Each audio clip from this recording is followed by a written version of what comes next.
Book 3 in the new Thinking Aloud dialogue series is UFOs and UAP, Are We Really Alone?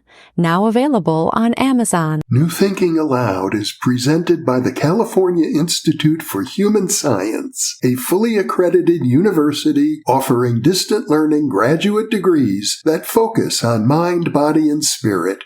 The topics that we cover here. We are particularly excited to announce new degrees emphasizing parapsychology and the paranormal. Visit their website at cihs.edu.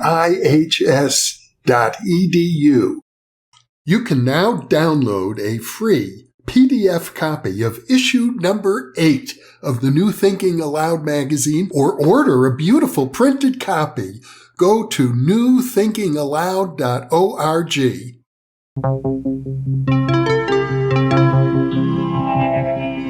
Thinking Aloud. Conversations on the leading edge of knowledge and discovery with psychologist Jeffrey Mishlove.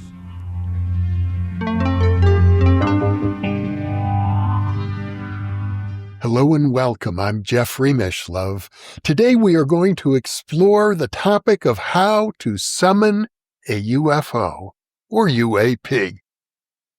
My guest is Kevin Cann. Kevin is the contributor and a key exemplar used by Jeffrey Kripal in his book, How to Think Impossibly. And indeed, Kevin seems to be a master of thinking about impossible things. He is also the developer of a worldview he calls Platonic Surrealism. We've done 2 previous interviews. I encourage you to check our listings page for those interviews on Platonic Surrealism. In fact, I'm going to link in the upper right-hand corner of your screen to the first of those 2 interviews where he talks about his actual experience of summoning a UFO. I think you'll find it a valuable input for today's video. Kevin lives in California, and now I'll switch over to the internet video. Welcome, Kevin. It is a pleasure to be with you once again. Jeff, it's always an honor to talk to you, someone who's given so much to the community of the open-minded. You're one of my favorite people in the world. Well, thank you. And I'm coming to develop a greater affection for you and your work the more I get to know you. So the feeling is mutual. Kevin, we're going to talk about how to summon a UFO. And I know this is something that you've done and that we've described in great detail in our first interview. But I think it's important to step back and ask ourselves, why would anyone want to do this in the first place? I know for myself, I once had an opportunity to develop that ability in my work with Ted Owens, the PK man. And back then, I was very clear with myself and with him. It's not something I wanted to do. He was an expert in summoning UFOs along with controlling earthquakes, tornadoes, and hurricanes and volcanoes. And I decided I wanted no part of any of that. You're rational.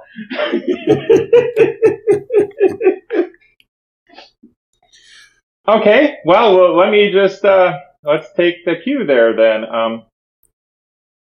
Jeff, this is the craziest thing. I'm going to make sure to actually go over some of the basics, because you know what often happens is you have a clickbaity title, not you, but videos on the internet tend to have a clickbaity title like how to summon a UFO, and then there's some boring old talking head who doesn't really tell you how to do it at all, and then everyone gets grumpy. I don't want to be that guy. I really can give lots of very detailed information. So, before you can talk about summoning UFOs, you need to understand the nature of what's real and what's not real, where the deception is. The different layers of deception. You have to understand this. Because in a sense, summoning a UFO is an act of deception. But so is petting a kitten. This is the same thing as Donald Hoffman talks about, that we evolved just to have a very limited kind of like video game controller, just enough to survive in the world, but it isn't designed to show us infinite ultimate reality. It's very stripped down. So I guess I want to talk about human deception first, just to get it out of the way. So back in like the 30s, there were things called Swedish ghost rockets. And I won't actually even talk about the Swedish ghost rockets themselves, except to say a lot of people think there was deception going on there. And some people thought those were early UFOs. And then during World War II, for the invasion of the Allies against the Axis powers in Normandy, there were places that had like cardboard tanks and fake troops out there. And, you know, if you read Sun Tzu, you know, The Art of War, I mean, they teach that at the military academies. So it's not that they weren't versed in deception, but they saw how powerful it was. And then let's skip ahead to 1947. You had the first, flying saucer sighting. They weren't actually saucers. That was a misperception on the part of the media. And actually, it was perceived that they were living beings, but that never made the media. So ever since that occurrence in, I guess, June of 47, people have been expecting UFOs and saucers and such to be physical craft because that's what the media told them they should be thinking and wanting. But they never were. It was never claimed that they were physical nuts and bolts craft. It later came out that, well, no, they weren't shaped like that at all. And in fact, it felt alive. Could be a living being entirely and nothing physical nuts and bolts at all. But I'm just saying that deception about UFOs has gone back since forever. And forever. And you can read in the CIA reading room about how they used deception about Chupa Chupas in South America and Puerto Rico. There was one in the reading room I read where they admitted there was some insurgents in a cave and they wanted to get them out. So they convinced them with like cardboard figures and goofy lights that Chupa Chupa were coming for them and they got scared and ran away. Well, you see, that happens all the time. It's happening to this very day, actually. There's a lot of people that talk this way, like Jacques Vallée. You know, I spent the day with him. You can go in and read Forbidden Science, the latest volume, and he says right in there, 95% of all this is deception. The old man of ufology himself says 95% of this is deception. And if you've read Messengers of Deception, he says, yeah, maybe all this is deception. Human-based deception. So yeah, human deception. I want a little bit more about human deception. You know, there's always factions that want to, well, as Jeff Kapal says, they want to weaponize the paranormal. They want to turn it into a narrative that's to their benefit so they can control how the world flows according to the way they want. And that's what's going on in Washington, D.C., for example. Everybody knows it who's got 2 brain cells. Someone wants to argue with me about that, I'll go talk to the hand. I mean, it's just so obvious. They've been loosey with the football since 1947, keeping everybody in a state of absolute disinformation and misinformation, and the story of the week is always different every week. So everybody wants to think they've got craft and they've got bodies. And you know what? I don't care if they do, because that's not actually what's important. We'll get to what's important here presently. My personal view from lots of data points is that the reason there's this focus on nuts and bolts UFOs is A, due to the priming that happened with Roswell, the misinformation that came out by accident, by the way. By accident, all that happened. Isn't that fun? And I guess I want to reference my favorite movie, Forbidden Planet. I believe it was 1956 with Leslie Nielsen. I love that movie. Well, there's disclosure, and let me explain that.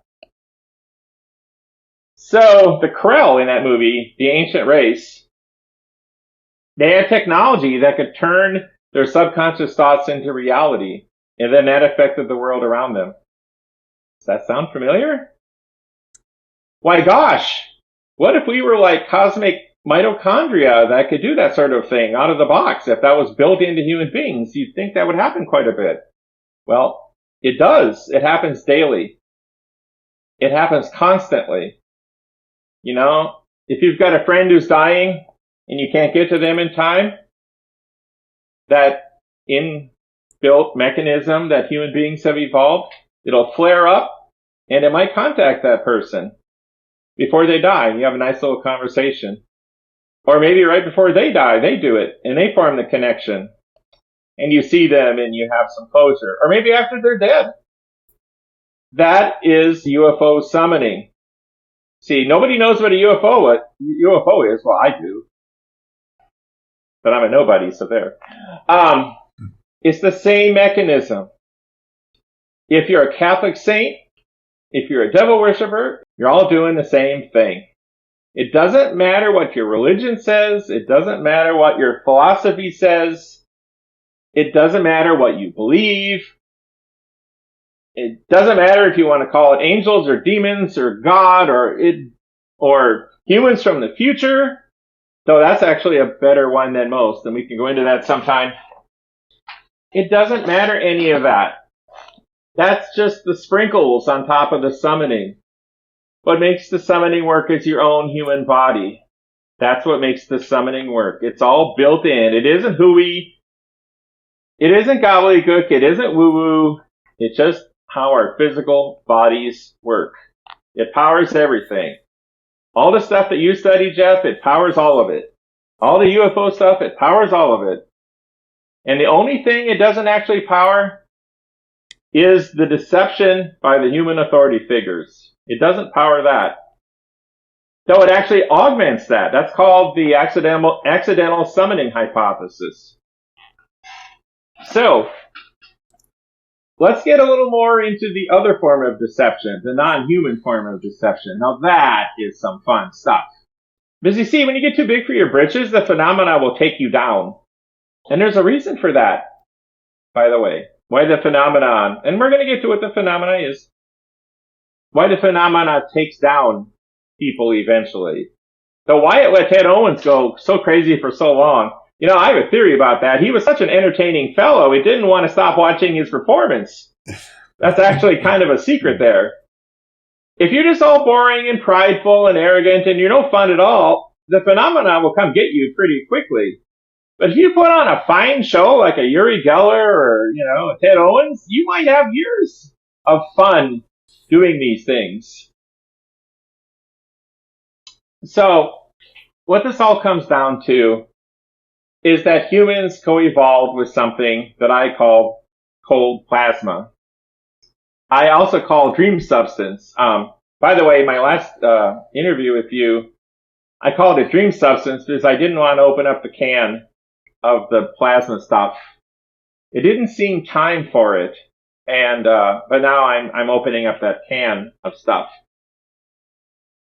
So, well, I know plasma, yeah. Any mainstream scientists may go, oh, plasma, that's, thousands of degrees and this and that. It's not in the body. Well, no, it is. Don't be that way. There are sodium and potassium ions at the juncture of every neuron. Those are ions in a liquid substrate. Guess what that's called?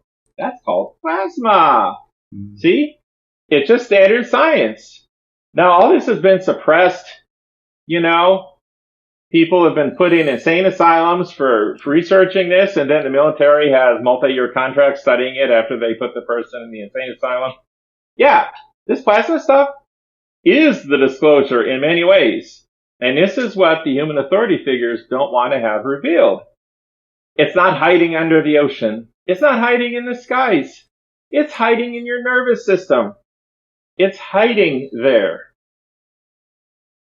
Because if it made itself all known, then you'd stop doing things to amuse it.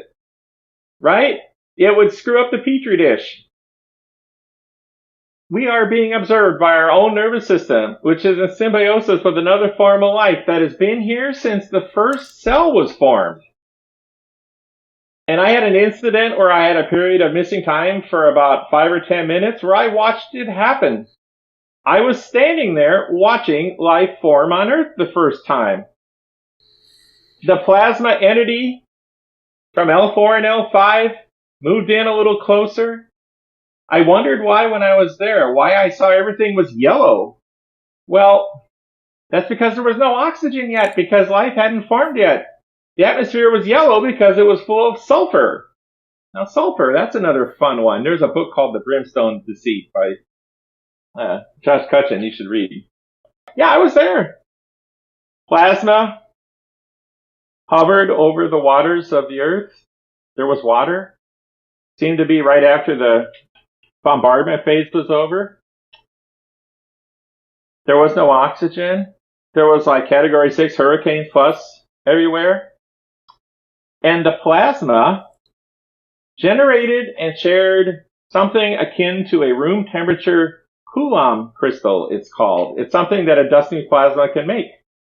And that was the matrix that allowed a cell wall to form inside of it. Evolution on Earth happened so fast because the amino acids had already formed in space, and they were just brought here. It's called, something panspermia. It's a form of panspermia. So the plasma life form, it brought these substances. It created a Coulomb crystal, which is something you can see it do, just regular plasma. You can see it do in the lab. And it formed life here. Now, was it God? No. Was it the demiurge of Gnosticism? No. Was it some evil entity making a prison to trap us here forever? No. You know what it was? It was part of nature. Part of an extended ecosystem of which we are a part. So, eventually there came a time when the earth was so shrouded up with the magnetosphere and other protective belts that protect us from radiation from space, that the plasma on Earth got a little cut off from the plasma from outer space. And that was, so to speak, the fall from the Garden of Eden. That was the separation from the main chunk of the plasma life form. Now, have I been reading all these books? No, I was there. I watched it. I had missing time. Do I sound completely insane? Yeah. I sound completely insane. Deal with it. It's just remote viewing. Come on, folks. The government thought there was something to remote viewing. It's just I didn't choose the remote viewing. I've been making friends with the plasma life form for a while because it's misunderstood. People want to call it the demiurge. They want to call it evil. They want to call it this. They want to call it that. It's just a part of nature. No, it's not demons. I get so tired of saying that. Demons never even came around until like 300 AD when it was a political tool to scare people more.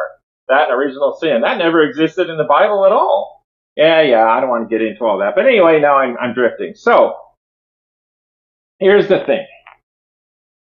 If you want to summon a UFO, you have to be in contact with your own plasma symbiosis. That's all there is to it. Now, what happens is that human beings are constantly in pain and fear and all these emotions, and it interferes with the proper healthy flow of the plasma symbiosis in your body. So, if you want to summon UFOs, or gain shamanic powers, or become a Catholic saint, though there's more to say about that, we'll get to that. Not that I'm promoting Catholicism, but I really admire some of those early saints. They were like those Old Testament prophets. They were pretty robust individuals. Man, they flew, they teleported, they were impressive. They really were. So, you got to heal the balance inside your own body. That's just all there is to it. So, just feel love in your heart. You know, if you're a billionaire, think about money or something. You know, whatever it takes. Regular people, think about your mother. I don't know. Think about something. Feel the love. it'll be oxytocin, and that's fine. That's in the document as well. It's other than oxytocin. Feel it. Feel your body in the region of your heart. But then, no more than 15 minutes a day. Start moving. You'll find out you can move that sensation of love anywhere in your body. And it's kind of a form of Gestalt therapy, really, because you'll start rescuing tortured parts of yourself in your body. Really, that's the simplest practice of all. Practice love and practice moving it around in your body until you heal. You really need to heal the shadow, as Jung called it, because that's where your main hurts are. And if you don't heal the shadow first, all this power up you do. See, this is a power up. This is a power up like a Japanese anime character. This is a power up. Because if you do the finger practice first, which is in the document, you start to become aware of the plasma symbiosis in your body. I can see it. I can feel it. It's just easy. Now, I've noticed that about 1 person in 3 can do it instantly. And the other 1 person in 3 are what Jeff Kripal calls spiritual duds. And that's okay too. Because not everybody's supposed to be Uri Geller or PK Man, or whatever. There's a lot of reasons to be alive, and there's a lot of wonderful reasons to be alive, and a lot of ways to serve your fellow man or even just serve yourself. Not everybody's got to be Mr. Psychic. But you become familiar with the plasma in your body. You could feel substances. Metal tingles hard. The denser, the more it tingles. You do the liquid love practice in your body to unite lost parts of your unconscious mind. You learn to make friends between your 2 brain hemispheres, your conscious rational mind, and your superior right hemisphere creative mind that can hear the entire universe and talk to plasma life forms without even trying. It's built right into us. So, heal yourself. And then if you want to summon something, you focus on the image like you're freaking Q from that Star Trek episode. There's more resemblance between Q and us than you might think. I've been there. The continuum, not the Q continuum. Let me emphasize the point that you made. I think maybe we passed over it too quickly. If you consider yourself a spiritual dud, a psychic dud, somebody with no otherworldly awareness or experience, you can still do this. Absolutely. The thing about the finger practice is you have to be willing to sit there for a month and try it with it not working. You have to really want to do it, and that's kind of an initiation test. If you're not willing to do it, you go, oh, it's horseshit, and you take it off the table. But guess what? It won't work. I'm just thinking a classic example of that was the famous medium from the 1920s, 1930s, Gladys Osborne Leonard. And she would sit. She was an actress and had small roles, so she's backstage with the other bit players. And they decided they would experiment with a Ouija board just to pass the time. And she reports they did it for 6 weeks with no results whatsoever. And then all of a sudden, the results started happening fast and furious, and she became one of the great mediums of history. But it took that kind of persistence to stick with the discipline, even though you're getting no results at all for a month or more. Perfect. What a nice story to share. Actually, let me bring this back to Buddha of all things. You see, modern adherents to the New Age or modern mystical systems, they want to spend 5 minutes trying something, and if it doesn't work, they go find a different book. So, what does that mean? That means they're always going to fail. Buddha sat under a tree and did the same thing for all that time, and that's how long it took him to pass his finger test. Just how it is. Do one thing, do it well till it works. That's it. It can even be mostly wrong. It'll still work. It will. You'll get results. It's called neuroplasticity, you see. Mainstream scientists aren't willing to let their minds reform in terms of neuroplasticity. They give up and it never happens. The reason all this stuff fails is because they are the failure. They personally. They give up too soon.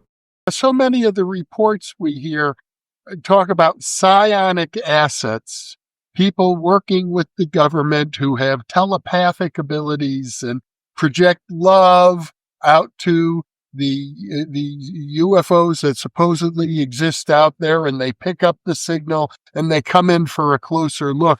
You seem to be suggesting something very different. Yes. So when you make a long distance phone call to any random party that will pick up, it's kind of hard to say who's going to answer the phone. That's what the UFO summoners are doing. One, they don't understand the universe, probably a lot of them. Two, they don't know what they are. They don't know that they're cosmic mitochondria that power all this stuff. They're looking for it outside of themselves. Yeah, I know this sounds all arrogant. Well, just get over it. After you spent 63 and a half years working on something, then you present it, and then we can have a nice conversation. Thank you. It's not arrogance. It's just want to get through this. It's been a long project, okay? So, here's the thing. They don't know what UFOs are, but they're trying to call them. Does this make sense to you? Well, I think the government psionic assets program is designed, I suppose, so that we can learn more about them, capture a few of them, study them, and then figure out what they are. Of course.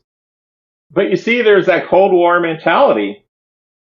You see, originally the idea was to convince Russia and other adversaries that we had UFO technology so they shouldn't attack us and we were better than them, and to cause them to waste their resources trying to play around with all this stuff. That was originally the whole reason for it, you know? And there's nothing that scares a government more than for people to realize they've got their own personal power and they can use it. They don't need Go Mommy Mia to use their personal power. When you summoned a UFO, it was so intense. You went through stage after stage after stage. You literally exhausted yourself in the process. So it wasn't an easy thing, even after all of a lifetime of preparation. Right. I can tell you all about that. Now, for some other people, it does seem easy. Oh, well, it depends what you're trying to summon. People go out into the woods or into the beach, and it's like they have a party, and then these orbs and lights show up. They're probably extroverts, huh?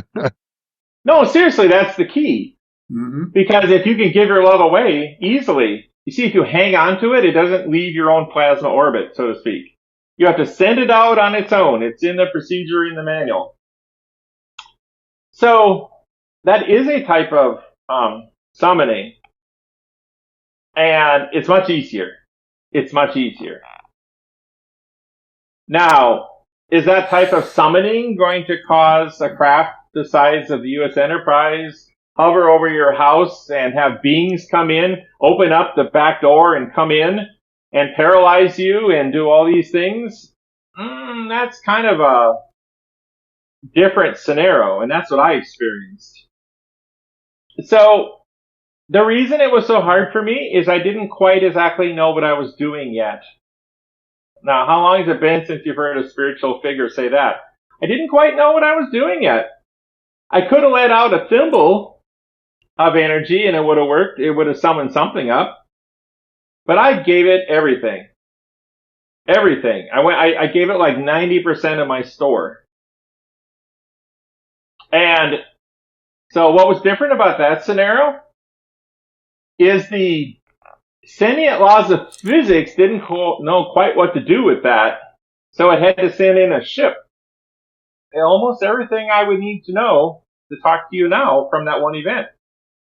Now, can these people who just let out a little love energy and they see a light in the sky, can they go on New Thinking Aloud and teach every last thing about every last thing? Probably not. So there was a lot of information density. For example, when my UFO summoning started, I felt this field seemed to be maybe a third of a mile surround the house, and everything in the house got a little electrified, and I felt like a geometric shape had engulfed my neighborhood, and everything was staticky, and I felt it. It was quite something. And then a little while later, I was making the microwave pasta because I live for pasta and diet soda and my puppy and my wife. I was making the microwave pasta when suddenly the sliding glass door opened up and this little dwarf-like, gray-like entity came in. And it pointed its finger at me, and I was suddenly paralyzed. But, since I'd lived with these things my whole life, these things are us, by the way. These are forms of us. We're all part of the same thing. No monsters, no bad guys. Well, we're bad guys too, when we want to be. Well, let me stop you here for a moment, Kevin, because I think you've just hit the most profound point we need to make is that the illusion of separation is the most significant disinformation that we're surrounded by. We think of ourselves as separate, that you and I are separate people, and you and I and the universe are all distinct from each other, and that aliens from the planet Zircon have nothing to do with you or I, except they visit occasionally. And your point, and not only your point, the point of the perennial philosophy, the wisdom tradition of humanity, is that we are all entangled with each other. Nothing is separate. Correct. So the little feller, the civil servant, he came in, he paralyzed me. He paralyzed me right next to my Naugahyde recliner chair. And so I just kind of slunk into it. Much nicer than being abducted, let me tell you. An in-place abduction is much more pleasant because I was functionally being abducted in my own house. I didn't have to leave. So I was paralyzed. And I'm Mr. Big Shot. Oh, I'm a shaman. I know this stuff. I certainly had my arrogances at times. And I thought, well, I'll just break out of it. I couldn't. I could not. I could not move a muscle. I had intercostal breathing, just enough to stay alive, and I could move my eyes. That was it. And I was in that state for 15 minutes. I could not move. So, but I did notice the cognitive autonomous system civil servant, otherwise known as a gray alien, was mucking about with my plasma a little bit. Took a sample, not semen. No, dream substance. Dream substance can appear as anything. So, just needed a pure sample, apparently, to reattune the big blast of energy that had gone out, got a little corrupted. It just had to fix it up. It wasn't evil. Me. That's all that was required, and I had to be still, so I didn't disrupt the transfer. It was just that simple. So, and as is customary, the process looked scary, and that caused the neurochemicals in my body to go up to my brain, past the blood-brain barrier. It's all part of the documentation. You can read about it. It was a necessary part of the process. The purpose of the fear was it needed to happen for a reason. That's all there is to it. It wasn't evil. It just had to happen to cause the transfer. So, when that was finally over, and I will admit it was scary, because I didn't have a full knowledge at the time. It took time to understand. So when I was able to move again, then I thought, I don't want to show that I'm scared of this guy. I kind of feel like he's lurking in my backyard. Well, I'm going to go give him a piece of my mind. I didn't fully understand at the time. So then I went outside. I went out there to look around for the little feller. Oh, and let me tell you, the most terrifying little feller I've ever seen. Oh, I gotta tell you about this part. This is so cool. So the little feller wasn't your standard gray alien. And we'll have to talk about that sometime. There's so much more to gray aliens than people know. So much. It's so funny. This was more like kind of a 4-foot tall dwarf that had all the flesh ripped off his body, all bloody and muscly, no skin, just raging, no eyes, just eye pits. I mean, Hollywood would have been impressed. But I realized afterwards that in many ways what it looked like was an image from the movie Phantasm 3. Now in this movie, this grade Z horror movie, in this horror movie, human beings were abducted and turned into these little civil servants whose job was to process consciousness. That's what it turned out to be in the movie, in a manner of speaking. And I realized, oh shit. See, this is that imaginal layer. It's overloaded with meaning, where if you start to wake up a little bit and you get into a symbiosis with yourself and your mind and the larger life, these things start to come around. Because nothing is just one thing. See, that's the thing. Everything is nearly everything, including little dwarves. So anyway, I went out and I felt the little guy lurking, but I couldn't see him. I thought, oh yeah, that's how they do it. And then I had this funny feeling like I was being watched. Then I looked up and there it was. That sucker was the most impressive thing I've ever seen. It wasn't visionary. It seemed real. Like if a truck ran me over. But of course, it was even realer than that. It was realer than real, as they say. And I felt the field that went around like maybe a third of a mile, this electric feeling. There was complete silence. So yeah, it changed shape. It was just like any other, of 100 of these type sightings. Now, what I didn't know at the time is that triangles were the symbol of the soul in alchemy. And see, that's another of those imaginal hints that's in plain sight. And because the vehicle you saw initially was like a black triangle. Yes. Which we described, of course, in more detail in our first interview. So, but what's important about this, I want to loop this back. What was different about my particular sighting is that, from what I understand of how this works, when those Oz effects are happening, there's actually a bubble of, and yeah, the scientists all cringe, and I can't prove this, and well, just enjoy. See, there's a hand, just talk to the hand. This is my perception here. That our space-time was up against another space-time. And that feeling of geometric penetration was overlapped with this other space-time.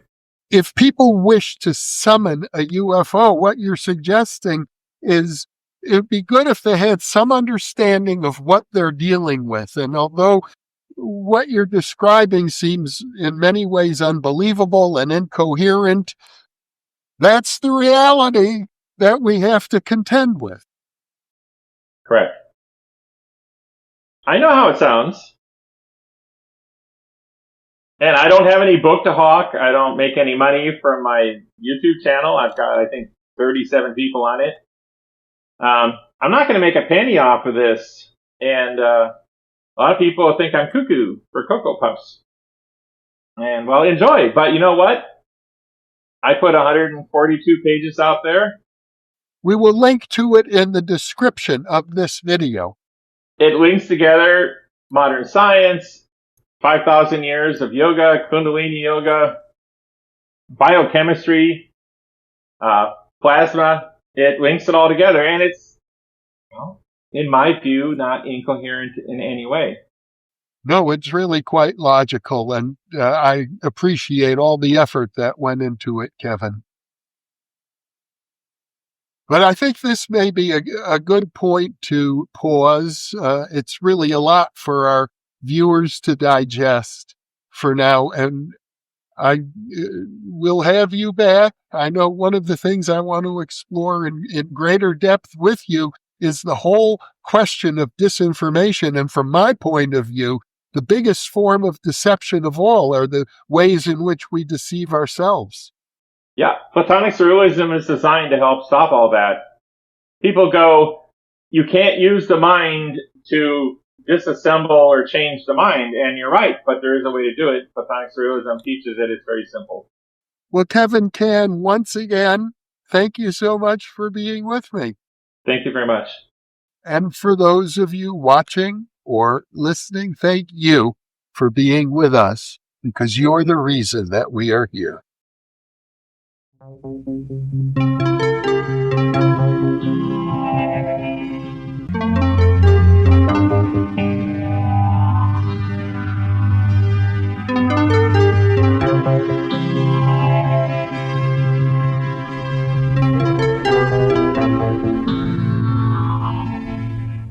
Book 3 in the new Thinking Aloud dialogue series is UFOs and UAP, Are We Really Alone?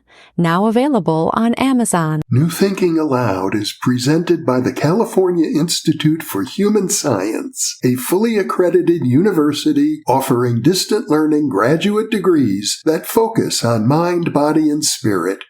The topics that we cover here. We are particularly excited to announce new degrees emphasizing parapsychology and the paranormal. Visit their website at cihs.edu. You can now download a free PDF copy of issue number 8 of the New Thinking Aloud magazine, or order a beautiful printed copy. Go to newthinkingaloud.org.